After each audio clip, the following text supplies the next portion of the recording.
사랑하는 성도 여러분, 지난 한 주간도 주님의 은혜가 함께 하셨기를 바랍니다. 벌써 4주째 예배를 가정에서 드리고 있습니다. 그런데 코로나 바이러스 사태가 진정되지 않고 아직도 더 확산이 되고 있어서 걱정입니다. 지난 금요일에 정부에서는 사회적 거리 두기를 5월 10일까지 연장한다고 발표했습니다. 이 어려운 시기를 주님의 은혜로 모두 건강하게 그리고 어려움 없이 잘 지내기를 바랍니다. 우리는 아무것도 할 수 없는 것이 아니라 기도할 수 있습니다. 그래서 지금은 더욱 기도해야 될 때입니다.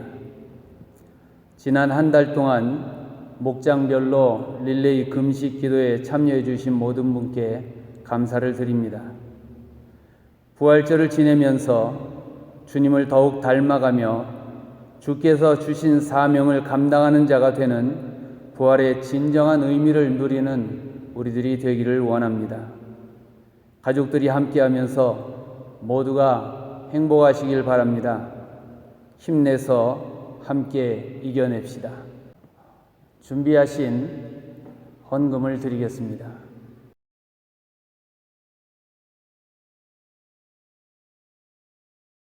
이제 함께 기도하시겠습니다. 하나님 아버지, 우리들을 사랑하여 주시어서 온 세계가 혼란한 가운데 있지만 우리의 건강을 지키시며 또 하나님 앞에 교회에 모여서 예배는 드리지 못하지만 가정에서 예배 드리게 하심을 감사합니다. 우리가 모일 수 없고 일할 수 없고 내 생각 내 뜻대로 할 수 없는 막혀있는 상황 가운데 있다 할지라도 이때 오히려 하나님을 더욱 깊이 생각하며 하나님의 은혜를 더욱 사모하며 지금까지 살아왔던 것이 내 힘으로 산 것이 아니라 하나님의 은혜였음을 고백합니다. 아버지 하나님, 하나님의 사랑하는 자녀들을 위하여 예비하신 하나님의 놀라운 은혜를 공급하여 주시길 원합니다. 오늘 예배를 통하여 하나님의 음성을 들으며 우리의 마음 가운데 깨달음이 있게 하시고 그 깨달음 가운데에 감사와 기쁨이 있도록 하나님 아버지 우리의 생각의 방향을 바꾸어 주시옵소서. 진정으로 하나님이 기뻐하는 아름다운 신앙인으로 설 수 있게 하시고 주의 은혜가 헛되지 않게 하는 하나님의 자녀로 사는 우리 모두가 되게 하옵소서. 더하여서 하나님, 우리가 하나님의 공급하시는 은혜를 다시 한번 누리기를 원합니다.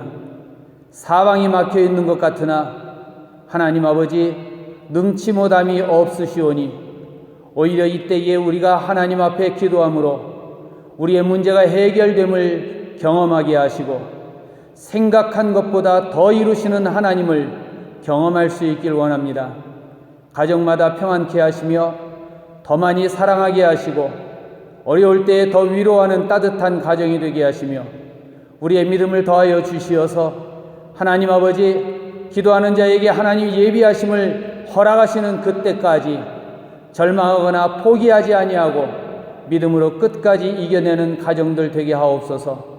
이 코로나 사태가 속히 끝나게 하시고 우리가 하나님, 우리를 도우신 하나님을 고백하며 다시 시작할 때에는 더욱 풍성한 하나님을 경험하는 모든 교회 가정들이 되게 하시고 믿음으로 승리한 성도들이 주님 앞에 영광 돌리는 날이 속히 오게 하옵소서. 하나님 아버지, 이제 또 우리를 지켜주실 하나님께 감사하며 도와주신 하나님께 감사하며 우리가 작은 물질이지만 우리의 손을 주님 앞에 펴서 드립니다. 아버지 하나님, 받아주시옵시고 우리가 주님 앞에 드린 것 결코 헛되지 아니하여 하나님의 하늘의 보물 창고 그곳에 쌓일 수 있는 하나님의 영광의 물질들 되게 하옵소서. 은혜도 하여 주옵소서. 주님만 바라봅니다. 하나님 아버지, 오늘 예배가 주의 은혜로 풍성하게 하옵소서. 예수님의 이름으로 기도하옵나이다. 아멘. 함께 보실 하나님 말씀은 에스겔서 37장 4절부터 6절 말씀입니다. 제가 봉독해 드리겠습니다. 또 내게 이르시되 너는 이 모든 뼈에게 대언하여 이르기를 너희 마른 뼈들아 여호와의 말씀을 들을지어다. 주 여호와께서 이 뼈들에게 이같이 말씀하시기를 내가 생기를 너희에게 들어가게 하리니 너희가 살아나리라. 너희 위에 힘줄을 두고 살을 입히고 가죽으로 덮고 너희 속에 생기를 넣으리니 너희가 살아나리라. 또 내가 여호와인 줄 너희가 알리라 하셨다 하라. 아멘.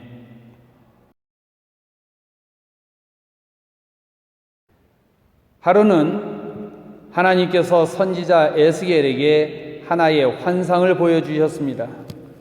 어떤 골짜기를 보여주시는데 거기에 많은 해골들이 널려 있었습니다. 그런데 그 해골은 오래되어서 아주 바짝 말라 있었습니다. 이것은 이스라엘의 지금 상태를 의미합니다. 북이스라엘이 아수르에 의해서 기원전 722년에 멸망하고 그 뒤 136년이 지나서 남쪽 유다 왕국도 기원전 586년에 바벨론에 의해서 멸망당했습니다. 특히 유다는 멸망당한 뒤에 예루살렘 성은 불타서 무너졌고 백성들이 바벨론의 포로로 끌려왔습니다. 골짜기에 가득한 백골은 이렇게 희망이 없는 이스라엘의 상태를 보여줍니다. 이 사실을 11절은 이 뼈들은 이스라엘 온 족속이라 그들이 이르기를 우리의 뼈들이 말랐고 우리의 소망이 없어졌으니 우리는 다 멸절되었다라고 합니다. 그런데 이렇게 죽어 있는 것과 같아서 아무 희망이 없는 이스라엘을 위하여 하나님은 에스겔 선지자를 부르시고 하나님의 말씀을 전하라고 하십니다.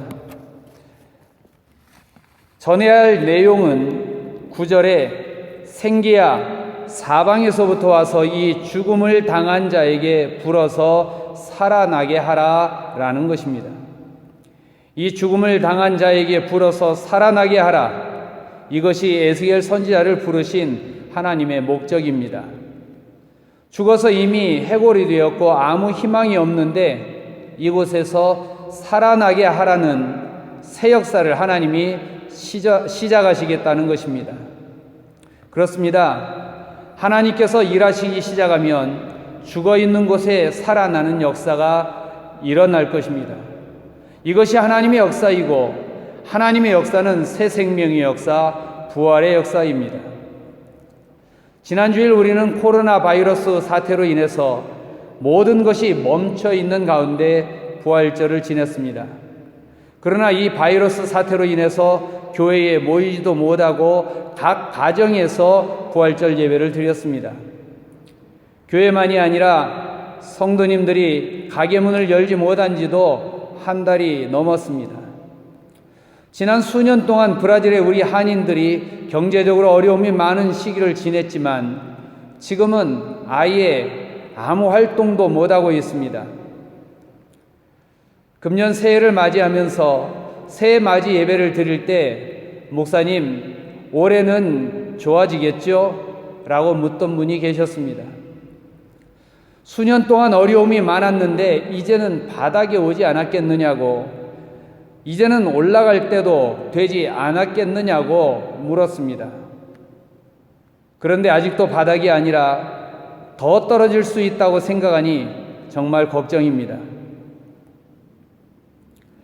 지난 금요일에는 코로나 바이러스 사태로 인해서 내린 휴업령을 다음 달 10일까지 연장한다는 발표가 났습니다. 벌써 두 번째 연장을 했습니다. 이것으로 코로나 바이러스 확산이 멈추고 다시 정상적인 생활로 돌아가서 학생은 학교를 가고 경제는 다시 활성화되고 우리들은 함께 모여서 하나님께 기쁨으로 예배드리는 날이 속히 오기를 간절히 소망합니다.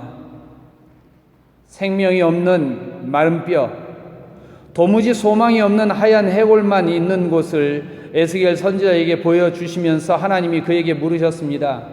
인자야, 이 뼈들이 능히 살겠느냐? 참 곤란한 질문입니다. 상식적으로 대답한다면 아니요라고 해야 합니다. 이 마른 뼈가 어떻게 살 수 있단 말입니까? 그러나 그렇게 대답하자니 질문하시는 분이 하나님이십니다. 하나님의 능력을 부인하는 믿음 없는 사람이 되고 싶지는 않았을 것입니다. 그렇다고 예라고 하자니 솔직히 잘 믿어지지가 않습니다.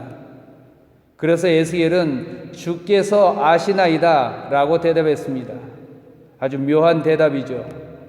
하나님이 하시고자 하면 할 수 있겠지만 나는 솔직히 잘 모르겠습니다 라고 한 것입니다.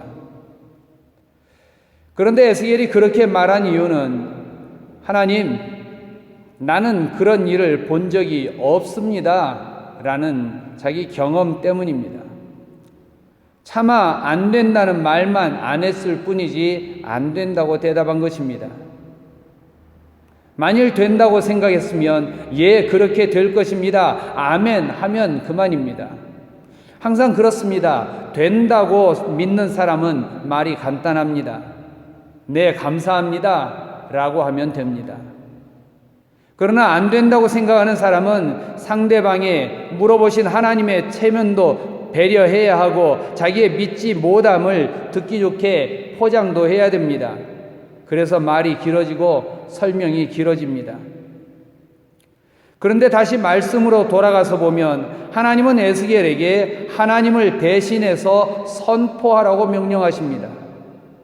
그리고 선포해야 할 내용은 에스겔서 37장 5절과 6절 오늘 읽은 말씀입니다. 다시 한번 함께 읽겠습니다. 주 여호와께서 이 뼈들에게 이같이 말씀하시기를 내가 생기를 너희에게 들어가게 하리니 너희가 살아나리라. 너희 위에 힘줄을 두고 살을 입히고 가죽으로 덮고 너희 속에 생기를 넣으리니 너희가 살아나리라. 또 내가 여호와인 줄 너희가 알리라 하셨다 하라. 믿는다고 하는 것은 언제나 믿음으로 순종할 것이냐 라는 질문 앞에 서게 합니다. 믿음으로 행동해야 비로소 믿는 자가 되는 것입니다. 에스겔은 이 뼈들이 살겠느냐라는 질문에 대해서 그렇습니다, 그렇게 믿습니다 라고 대답하지 못했습니다. 그러나 하나님은 에스겔의 믿음이 약함을 탓하지 않으시고 에스겔이 믿음으로 순종해야 될 상황 앞에 서게 하십니다.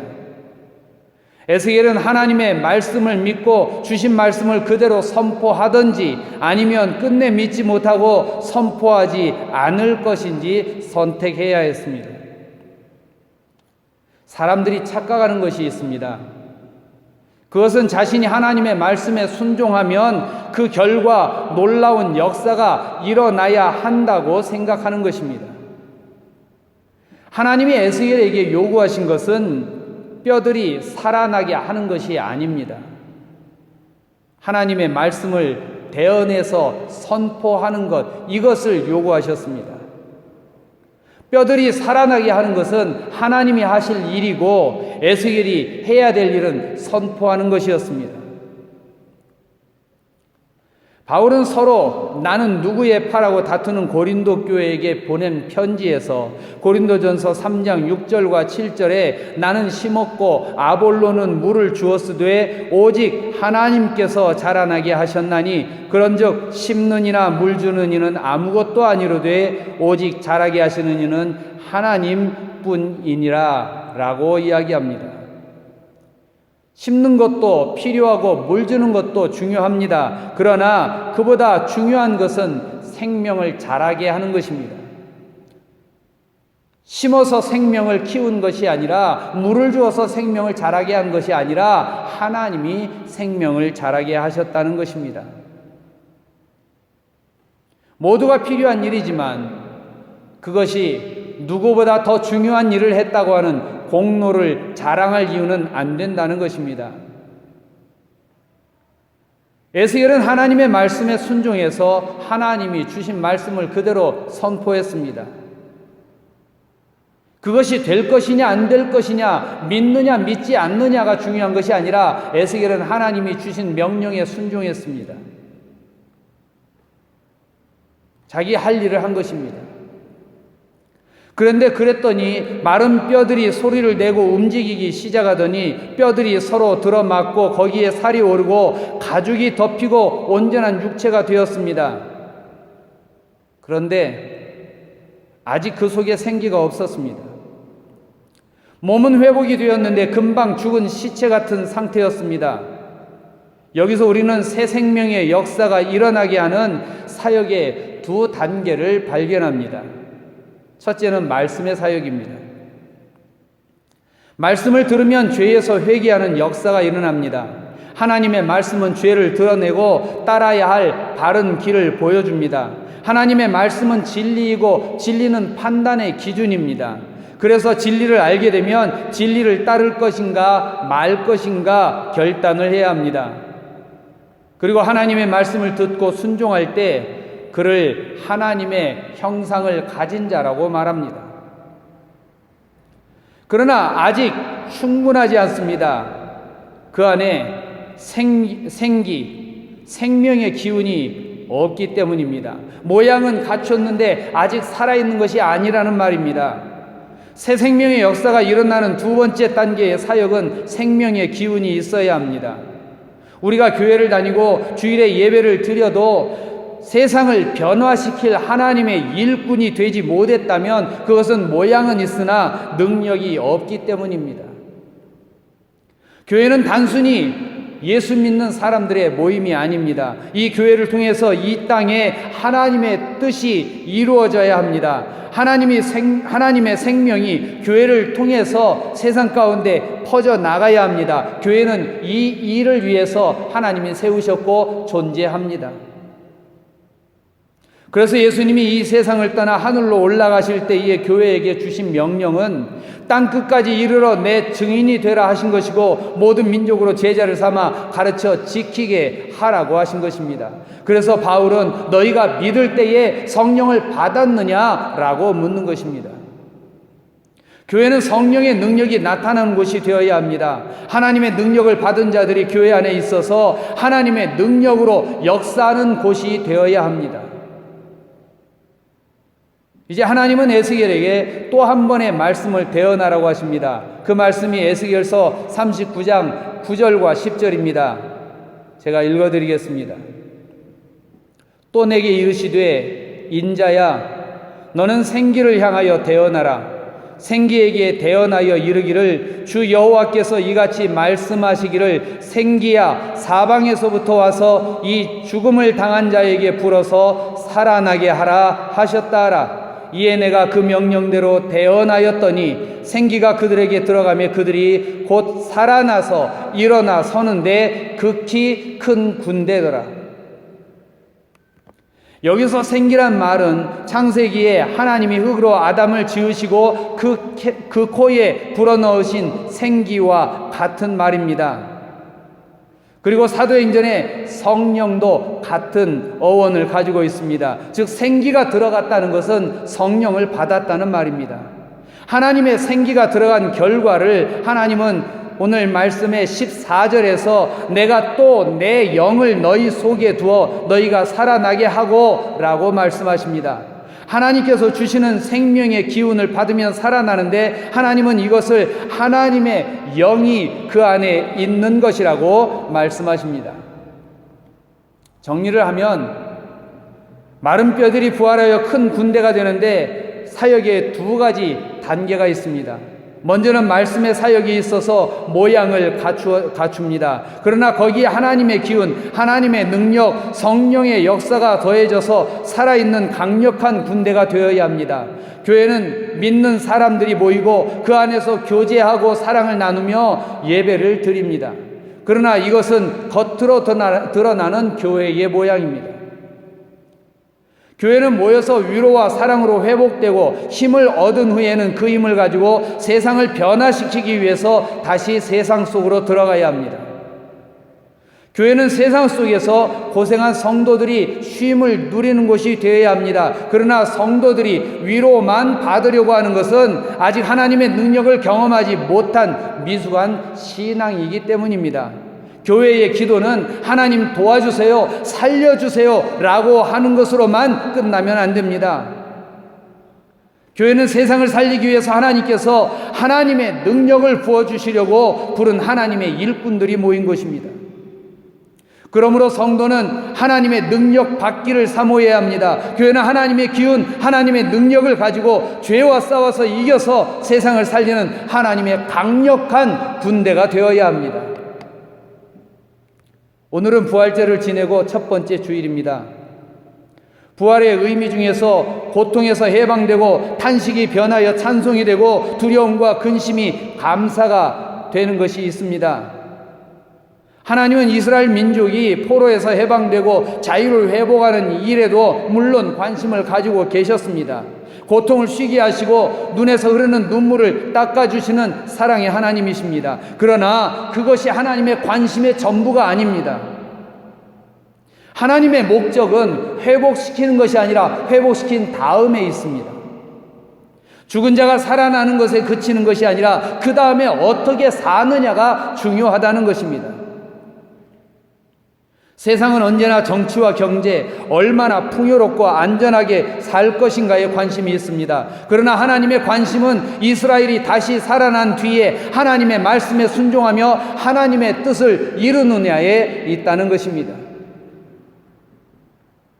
에스겔 36장 24절에서 하나님은 내가 너희를 열국 중에서 모아 데리고 고토에 들어가서 라고 하시고 이스라엘의 잃어버린 땅을 회복하실 것을 말씀하셨습니다. 그러나 이어지는 26절과 27절에서 하나님은 또 새 영을 너희 속에 두고 새 마음을 너희 속에 주되 너희 육신에서 굳은 마음을 제하고 부드러운 마음을 둘 것이며 또 내 신을 너희 속에 두어 너희로 내 율례를 행하게 하리니 너희가 내 규례를 지켜 행할지니라 라고 영적 회복을 말씀하십니다. 이것이 하나님의 목적입니다. 이 말씀은 오늘을 사는 우리에게도 주신 말씀입니다. 우리를 향한 하나님의 관심은 우리의 경제적인 문제나 코로나 바이러스로 인한 고통을 해결하는 것에만 멈추지 않습니다. 물론 우리들은 지금도 하나님의 도우심이 필요합니다. 그러나 우리의 관심이 하나님의 관심에서 멀어져 있다면 하나님의 사랑의 능력을 받기에는 어려울 것입니다. 하나님은 우리가 회복되는 것도 기뻐하시지만 회복된 우리들이 하나님의 뜻을 이루는 것을 더 기뻐하십니다. 하나님은 우리에게 관심이 있으십니다. 하나님께서 우리들이 하나님의 사랑 안에서 감사하며 기뻐하는 것, 하나님은 그것을 원하십니다. 그러나 하나님의 더 큰 관심은 그렇게 하나님의 사랑을 받은 우리들이 이제는 그 힘을 가지고 하나님을 기쁘시게 하는 삶을 사는 것입니다. 그래서 예수님은 너희는 먼저 그의 나라와 그의 의를 구하라. 그리하면 이 모든 것을 너희에게 더하시리라 라고 말씀하신 것입니다. 에스겔에게 보여주신 환상은 아무 희망이 없는 죽은 자와 같은 상태에 있어도 하나님이 원하시면 새 생명의 소망이 시작될 수 있다는 것을 보여주었습니다. 해골 무더기도 큰 군대가 되게 하실 수 있습니다. 하나님은 백골도 버리지 아니하시는 사랑의 하나님이십니다. 죽은 자와 같은 자라도 다시 살게 하시는 하나님이십니다. 우리의 상황이 지금 아무리 희망이 없다고 해도 하나님이 원하시면 다시 살아날 수 있는 줄 믿습니다. 하나님이 인자야 이 뼈들이 살아나겠느냐 다시 살겠느냐 라고 물으시면 자신 있게 아멘 하고 대답하는 것이 쉽지 않은 것이 사실입니다. 그러나 하나님께서 우리에게 너희가 다시 살아나리라 라고 하는 하나님의 말씀을 대신 선포하라고 하면 순종하는 우리들이 되기를 원합니다. 하나님의 일꾼은 자기 생각을 말하거나 자기 능력으로 일하는 사람이 아니라 오직 하나님께서 주신 말씀을 믿음을 가지고 선포하는 사람입니다. 오늘 수많은 사람들이 고통을 당하고 절망에 빠져 있습니다. 이때 너희가 다시 살아나리라 라는 하나님의 음성을 들려주는 우리들이 되기를 원합니다. 그리고 우리 자신도 단순히 살아나는 것에 머무르는 것이 아니라 거기에서 더 나가서 하나님의 기운, 성령으로 충만한 하나님의 군대가 되어서 세상을 변화시키고 하나님의 뜻을 이루어가는 복된 삶을 살기를 주님의 이름으로 축원합니다. 오늘 이 시기는 사방에서 죽겠다는 소리가 가득한 시기입니다. 마른 뼈와 같이 된 그런 심령들이 가득한 때입니다. 그러나 이때 교회는 그들과 똑같이 죽겠다고 하는 것이 아니라 하나님의 말씀을 대언해야 합니다. 오늘 우리 교회 모든 성도들이 이렇게 외치기를 소망합니다. 너희 마른 뼈들아, 하나님의 말씀을 들어라. 너희가 살리라. 기도하겠습니다. 하나님 아버지, 오늘 사방에서 어렵다 힘들다 정말 많은 사람들이 경제적으로 어렵고 코로나 바이러스 때문에 힘들고 아파하며 고통당하고 있습니다. 이때에 하나님의 음성이 들려져야 할 때인데 이 음성을 들려줄 자들이 어디 있습니까? 하나님 아버지, 이때에 하나님의 음성으로 선포해야 될 하나님의 음성을 말하는 자, 하나님께서 필요로 하는 에스겔과 같은 그런 교회가 되기 원합니다. 하나님의 말씀을 전하는 우리들이 되기 원합니다. 너희 마른 뼈들아, 너희가 살리라. 이 말씀을 우리가 세상을 향하여 선포하기 원합니다. 아버지 하나님, 우리에게 믿음도 하시고 하나님의 놀라운 뜻을 우리들이 전파할 수 있도록, 그리하여 희망을 주는 우리들이 될 수 있도록 하나님 아버지, 그저 살아남는 것이 목적이 아니라 살아난 후에 하나님의 뜻을 이루어가는 하나님의 일꾼 되는 우리 모두가 되게 하옵소서.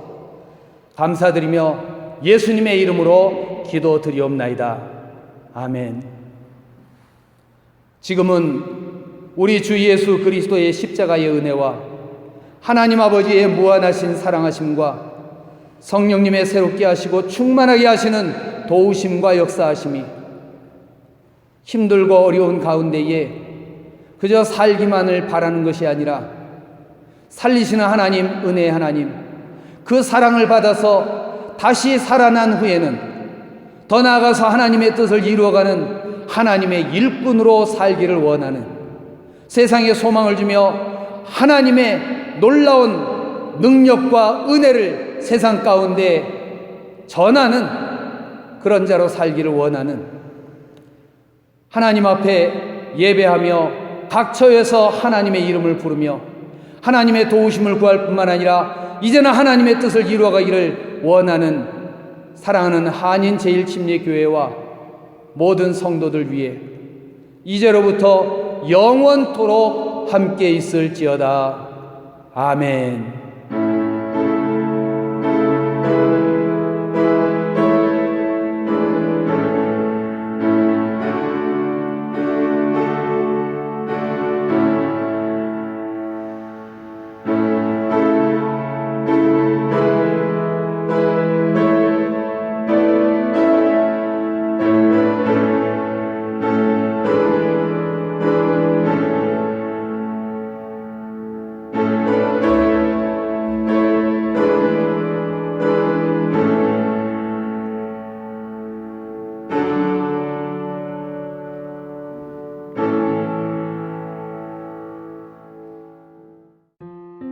지극히 높은 주님의 낮이 성소로 들어갑니다. 세상의 신을 벗고서 주 보좌 앞에 엎드리리. 내 주를 향한 사랑과 그 신뢰가 사그러져 갈 때 하늘로부터 이곳에 장막이 덮이네. 이곳을 덮으소서. 이곳을 비추소서. 내 안에 무너졌던 모든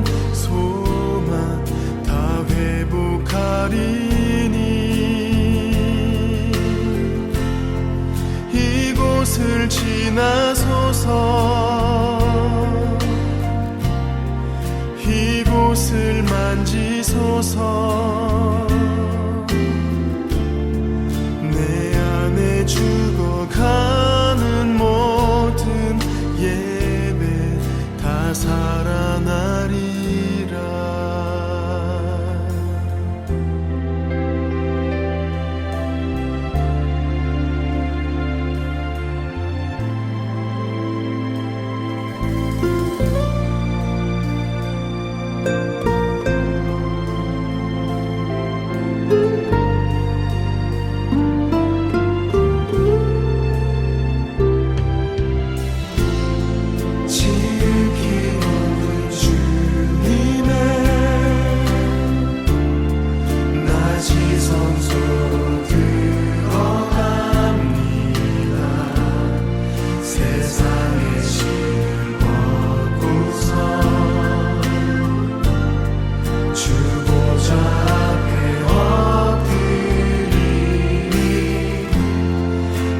주를 향한 사랑과 그 신뢰가 사그러져 갈 때 하늘로부터 이곳에 장막이 덮이네. 이곳을 덮으소서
이곳을 지나소서 이곳을 만지소서